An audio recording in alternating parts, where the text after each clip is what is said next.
지금도 사연을 보내면서 그때 일이 생각나서 손이 덜덜 떨리고 있습니다. 그리고 제가 전생에 무슨 죄를 지었나? 그래서 이렇게 마음의 벌을 받는 건가 고민하고 눈물을 흘리며 찢어질 것 같은 가슴을 부여잡으며 이 사연을 보냅니다. 저는 시골로 귀향했었던 50대 남자입니다. 저와 아내는 전부 다 도시 출신의 직장까지 도시에서 살아온 말 그대로 도시촌 사람이었습니다. 저 같은 경우에는 할아버지 댁이 시골이어서 어릴 적에는 논밭에서 놀기는 했었지만 즐거운 추억은 그때뿐이었고요. 아내의 경우에는 논밭이 있는 시골을 가본 적이 없는 전형적인 도시 여자였죠. 하지만 제가 사업을 하면서 돈을 많이 벌게 되었습니다. 어느 날 아버지가 오시더니 고향에 사시는 친척 어르신 중에 사정이 어려워서 집을 싸게 내놓으신 분이 계신데 너가 좀 비싼 가격에 사주면 안 되겠니? 라고 하셨습니다. 아버지의 부탁이고 제 기준에서는 비싼 가격도 아니었기 때문에 그냥 제가 그 집이랑 주변 땅을 사뒀습니다. 그때만 해도 아버지의 체면을 위해서 사둔 거지 전혀 관심은 없었습니다. 그렇게 아무 생각 없이 말하고 있고 지냈습니다. 근데 50대 넘어서니까 자식은지 혼자 큰 줄 아는지 반항이나 하고 게다가 제가 하는 사업이 지금은 휘청거리면서 경제적으로 힘들어지더군요. 그래서 여기저기 지인들에게 부탁을 했지만 아무도 도와주질 않는 겁니다. 제가 잘 나갈 때는 간 세게도 빼줄 것 같던 사람들이 그리고 제가 그토록 도와줬던 사람들이 제가 어려워지니까 안면을 싹 바꾸는데 괜히 사람이 미워지더군요. 자식이 싫어지고 사람이 미워지니까 아무래도 도시 속 사람이 두려워지니까 떠나고 싶어졌습니다. 그냥 아무도 모르는 곳에 가서 머리를 식히고 싶더군요. 그래서 아내에게 어디 한적한 시골 마을에 가서 살고 싶다고 했더니 아내가 옛날에 지방에 사둔 땅이랑 집이랑 있잖아요. 거기서 있으면 어때요? 이러는 겁니다. 사업을 하느라 전혀 신경도 안 썼는데 아내의 말에 그제야 떠올라서 바로 시골로 내려왔죠. 여전히 시골은 시골이더군요. 하지만 오히려 그게 마음에 쏙 들었습니다. 그래 아무도 모르는 동네에 가서 마음 정리 좀 하고 살자는 생각이었습니다. 그래서 저 혼자 일단 시골에 내려왔죠. 아내나 아이는 일단 서울에서 살고 있었고요. 제가 와서 시골집을 좀 정비하고 있으니까 동네 어르신들이 오셔서 이것저것 묻더군요. 그래서 친절하게 설명을 했습니다. 그랬더니 어르신들은 여기 청년회랑 마을발전회가 있는데 언제 한번 들러봐라고 하더군요. 아무래도 시골 정서를 조금 알기 때문에 저는 동네 어르신들이랑 청년회 분들에게 극진이 되었죠. 말이 청년회라고 연세들이 저보다 적게는 10년 많게는 20년 가까이 더 많은 분들이었으니까요. 나름 대접을 꾸준히 하고 동네 봉사활동에 어느 정도 참여했더니 동네 어르신들이랑 청년회 형님들도 저를 마을 사람으로 인정해 주시더군요. 그리고 친해진 뒤에 술자리에서 이런저런 이야기를 하면서 보니까 청년회 형님들 중에는 햇볕에 그을리고 옷을 후줄근하게 입어서 늙어 보이는 것뿐이지 몸이 저보다 다 건장하고 근육이 넘치는 분들이 많으셔서 놀랐습니다. 그래서 제가 역시 도시 사람들보다 농촌에 계시는 분들이 건강하다니까요 하면서 감탄을 하기도 했어요. 그 이후로는 일사천리였습니다. 마을 사람으로 받아주니까 저를 도와서 마당을 꾸며주는 형님도 계셨고 전기부터 전화까지 아름답게 소개를 시켜주셔서 생활에 불편함 없이 해주는 형님도 계셨습니다. 아무래도 평생을 보고 지내온 분들끼리 살아온 촌이라서 그런지 외지인에 대한 거부감은 크지만 한번 자기 사람이라는 생각을 하시면 적극적으로 도와주시더라고요. 그렇게 어느 정도 마음을 터놓으니까 일자리도 알아봐 주셨습니다. 특히 제가 사업을 한창 할 때 그나마 시간 내서 즐겼던 일이 낚시였는데 주변의 낚시터에서 일하라고 자리까지 알아봐 주셨습니다. 솔직히 제가 일을 할 만큼 돈이 쪼들릴 정도는 아니었습니다. 모아둔 돈도 어느 정도 있었고 사람이 싫어서 내려온 거지 일을 하려고 귀농을 했던 건 아니었으니까요. 하지만 형님들은 사람이 놀면 안 된다면서 일자리도 알아봐 주시고 저 혼자 있다면서 반찬이랑 식사도 매번 주시는 겁니다. 그때는 역시 진심은 통하는구나 생각했죠. 그 후에 아내랑 아들도 가끔 시골로 내려와서 시간을 보냈고 저는 있는 돈 없는 돈 끌어모아서 낚시터를 인수해버렸습니다. 개벌은 남 못 준다고 사업하는 버릇이 남아서인지 이리저리 홍보도 하고 낚시터 관리를 열심히 했더니 나름 인기 있는 낚시터가 되더군요. 이젠 일도 익숙해지고 마을 사람들과 호용호제하면서 친해지니까 아내를 시골로 불러도 될 것 같았습니다. 아이도 대학에 들어갔고 어차피 떨어져 지는 시간도 꽤 됐고 이만하면 전원 생활을 누리면서 지친 몸과 마음을 치료하면 되겠다라는 생각이었습니다.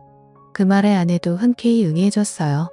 그래서 아내는 대학 기숙사에 들어간 아이를 두고 서울에 있는 걸 모두 정리한 채 시골로 내려와 저와 함께 전원 생활을 시작했습니다. 처음에는 아내가 굉장히 즐거워하더군요. 낚시터에서 같이 일도 하고 가끔 드라이브도 가고 텃밭도 가꾸면서 지냈습니다. 매일매일이 저에게는 소중한 날들이었고 기쁨이었죠. 근데 아내는 점점 활기를 잃어가고 짜증만 내는 거예요. 아침에 낚시터 관리하는 것도 이제는 지겹다. 텃밭 가꾸는 것도 이제는 힘들다며 매일 투덜대는 겁니다. 처음에는 달래도 보고 도심지로 나가서 쇼핑도 시켜줬건만 아내의 기분은 도무지 풀릴 기분이 아니더라고요. 아무래도 도시에서 자라서 도시에서 50년 가까이 살았으니 충분히 이해는 됐지만 이제는 늙어 죽을 때까지 흙냄새 맡으며 살아야 하는데 자꾸 우울해하니까 답답하더라고요. 그래서 하루는 아내에게 당신 뭐가 불만이야? 서울로 다시 가고 싶어 하고 물으니까 그건 또 아니랍니다. 그래서 다시 아내에게 이젠 여기가 제2의 고향이야. 난 다시 서울로 가고 싶어도 갈 수 없어. 불편한 건 좀 있겠지만 조금만 참자 제발 이렇게 통사정을 했죠. 아내도 그러겠다고 대답은 하더군요. 너무 힘들어서 주변 어르신들과 청년 형님들에게 이야기를 했더니 그런 일들이 예전부터 쑥도록 했다면서 특히 청년 형님 중 한 분은 우리가 너무 무신경했네. 재수씨가 좀 쑥스러워하길래 일부러 동네 적응하라는 뜻으로 말도 안 걸고 그랬는데 이참에 마을 잔치라도 한번 열어줘야겠어. 이러는 겁니다. 저는 괜찮다고 극구사양했는데도 시골 인심이란 게 아무래도 통이 크다 보니까 정말 마을 잔치가 돼버렸습니다. 돼지 한 마리 잡는 수준까지는 아니지만 그래도 고기도 좀 삶고 반찬도 준비하고 동네 어르신들이랑 형님들 그리고 여러 아주머니들이 제 아내만을 위해서 전부 나서서 잔치 같은 환영식을 열어줬죠. 처음에는 쑥스러웠던 아내도 그날은 굉장히 즐거워 보였어요. 술도 한잔하고 마을 사람들하고 친해지니까 아주 생기가 돌아 보였습니다. 그래서 술도 마셨겠다 기분도 묘하게 좋아져서 그런지 그날 밤에 아내랑 오랜만에 행복한 시간도 보냈습니다. 이제부터 모든 게 잘 풀릴 거라 생각했습니다. 아내도 예전보다는 기운을 좀 차린 것 같았고요. 그래서 낚시도 일을 마치고 와보면 아내는 동네 청년 형님들과 마을 일을 돕고 있거나 아니면 집 앞 텃밭을 가꾸고 요즘은 인터넷으로 정원 가꾸기 이런 걸 보면서 공부도 하더라고요. 그 모습을 보면서 흐뭇했죠. 하지만 아내의 비밀을 알게 된 건 몇 달이 지나고 나서부터입니다. 아무래도 새벽에 나가는 일이 많다 보니까 저녁에 일찍 잠을 자는 편이었는데 그날따라 잠을 굉장히 일찍 깼어요. 대충 새벽 1시쯤 된 것 같더군요. 목이 말라서 물을 마시고 방으로 들어와 보니까 아내가 없는 겁니다. 가끔 제 코 고는 소리가 싫다면서 딴 방에 가서 혼자 자는 경우가 종종 있어서 별로 신경 안 쓰고 다시 잠을 자려고 했습니다. 근데 뭔가 거실 쪽에서 누가 왔다 갔다 하는 소리가 들리는 거예요. 살금살금 걸어가는데 옷감이 서로 삭삭 스치는 소리였습니다. 워낙 시골이라 조용하고 한번 신경 쓰이니까 그런 발소리에 옷감 스치는 소리까지 들리는 겁니다. 아내가 왜 저러나? 라는 생각에 잠 안 자고 살금살금 고양이 걸음을 왜 하는 거야? 하면서 나가봤더니 아내가 현관문 앞에 서 있는 겁니다. 깜짝 놀라서 거기서 뭐해? 그랬죠. 그랬더니 잠이 안 와서 잠깐 나갔다 왔다는 겁니다. 처음에는 그런가 보다 했죠. 근데 몸에 풀이 좀 묻어 있는 겁니다. 아니 어디까지 나갔다 왔길래 몸에 풀이 묻어 있어? 라고 하니까 아내는 깜짝 놀라면서 요 앞에 갔다 오는데 좀 묻었나 보네? 이러는 겁니다. 그래서 농담으로 모르는 사람이 보면 어디 논밭에서 뒹군 사람으로 보여? 라고 했더니 아내는 눈에 쌍심지를 켜고 아니 무슨 말을 그렇게 해? 내가 새벽에 나가서 어떤 놈하고 뒹굴다가 왔다는 거야? 이러는 겁니다. 반응이 너무 거세서 좀 놀랐죠. 아니 농담으로 그런 거지 누가 진짜 그렇다고 믿겠어? 그 말에 아내는 상당히 기분이 나쁘다는 투로 당신 나한테 그런 말 하지마. 엄청 기분 나빠 이러면서 다른 방으로 들어가서 잠을 자더군요. 그때만 해도 거참 별거 아닌 것 같고 엄청 화를 내네 라고 생각했습니다. 그 이후로 그 일은 잊고 지낼 정도로 바쁘게 살았습니다. 낚시터 관리하고 서울에서 지인들의 도움으로 다른 일도 벌이게 되니까 한 달에 며칠은 서울로 올라갔다 내려오기도 하고 귀농을 한 이후로 뭔가 일이 잘 풀려가더군요. 아무래도 몸도 마음도 안정이 돼서 그런가 보다라고 생각했습니다. 그날은 서울에서 회의가 늦게 끝나서 아침 일찍 내려갈까 하다가 그래도 잠은 집에서 자려고 새벽쯤에 시골집에 도착을 했죠. 문을 열고 들어가니까 아내는 자고 있더라고요. 근데 주방에 누군가랑 술을 마신 듯이 어지럽혀져 있고 낌새가 좀 이상한 겁니다. 도대체 누굴 데리고 와서 술 마신 거야? 라는 생각이 들더군요. 제가 좀 깔끔을 떠는 성격이라 피곤해도 술병이랑 안주 널브러진 것은 치우고 자했거든요. 그래서 이것저것 치우는데 의자에 못 보던 열쇠 꾸러미가 있는 거예요. 보아하니까 바지 허리춤에 채우는 창고 열쇠 꾸러미였습니다. 이게 왜 여기 있지? 누구 거지? 궁금하더군요. 그래서 다음날 아침에 아내에게 열쇠 이야기를 꺼내니까 어제 청년의 형님이 오셔서 간단하게 맥주 한잔 했어. 그게 뭐 잘못됐어? 이러는 겁니다. 마을 사람이 우리 집에 올 수도 있고 맥주 한잔 나눌 수도 있겠지만 열쇠까지 떨어뜨리고 갈 정도로 정신이 없었다는 게 이상한 거죠. 농사일을 해보신 분들은 알지만 농사와 관련된 열쇠나 농기구들은 기가 막히게 챙기거든요. 그래서 열쇠 꾸러미를 들고 청년의 형님 집으로 가고 있는데 동네 할머니 한 분이 오시더니 거 요즘 한 사람 소문 안 좋아? 이러는 겁니다. 그래서 제가 무슨 말씀이시냐고 자꾸 여쭤보니까 동네 남자들하고 그렇고 그런 사이라는 소문이 있어. 마누라 간수 잘해? 라는 거예요. 이게 무슨 소리인가 싶더라고요. 동네 남자들이라니요. 그래서 계속 여쭤봐도 할머니는 본인도 그냥 노인회관에서 주워들었다는 겁니다. 남자들끼리 이번에 새로 귀농한 지 봐줌마 밤에 몰래 가면 만날 수 있다는 이야기를 술자리 안주 삼았다는 거예요. 순간 눈이 뒤집히더군요. 어떤 정신 나간 놈이 이런 헛소문을 퍼뜨리나?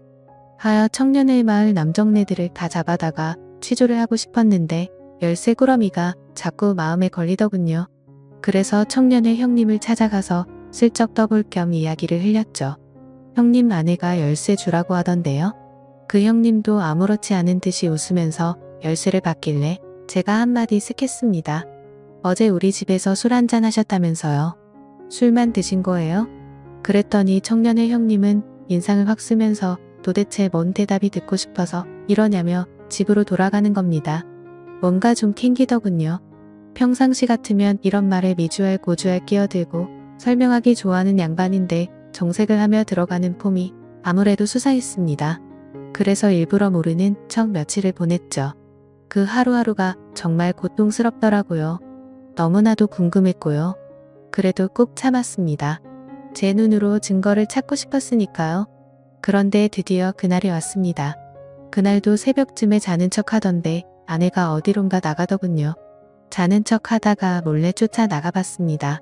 청년의 형님이기만 해봐. 둘 다 아작을 내버릴 거니까 라는 생각에 뒤를 쫓아갔죠. 그런데 새벽 이슬 맞고 아내가 찾아간 곳은 논밭 근처에 있는 허름한 비닐하우스였습니다. 농사를 짓는 곳은 아니고 마을 공용 창고같이 농기구를 저장해 놓고 쉬는 공간으로 활용을 하는 곳이었거든요. 순간 망치로 머리를 맞은 기분이더라고요. 그래서 몰래 안을 들어가서 안쪽을 봤습니다. 누굴까? 어떤 놈일까? 궁금하기도 하고 막상 보면 열받을 것 같아서 두렵기도 하고 손이 부르르 떨렸지만 안을 들여다봤죠. 그런데 세상에나 청년의 형님이 아닌 다른 형님인 겁니다. 이건 또 뭔가 싶더라고요. 둘은 이미 더러운 짓을 벌이기 시작했더군요. 차마 그 소리를 듣고 싶지도 않고 이제는 끝내려는 마음에 확 덮쳐버렸습니다. 깜짝 놀란 아내와 그 형님은 손발이 되게 빠르더군요. 언제부터 이랬냐며 제가 화를 막 내니까 갑자기 그 형님 입에서 더 충격적인 말이 튀어나왔습니다. 난 오늘이 처음이고 다른 사람들을 몇 번 만났어. 이건 또 무슨 소리인가? 머리가 띵하더군요. 아내는 여보, 지금 이 사람이 정신 나가서 헛소리하는 거야. 믿지 마. 라고 하더니 나중에는 살려달라고 빌고 나중에는 악에 받쳐서 맘대로 해. 하면서 드러눕더군요. 하지만 계속 소리를 지르고 난리를 쳤더니 끝내 몇 군데 집을 가리키는 겁니다.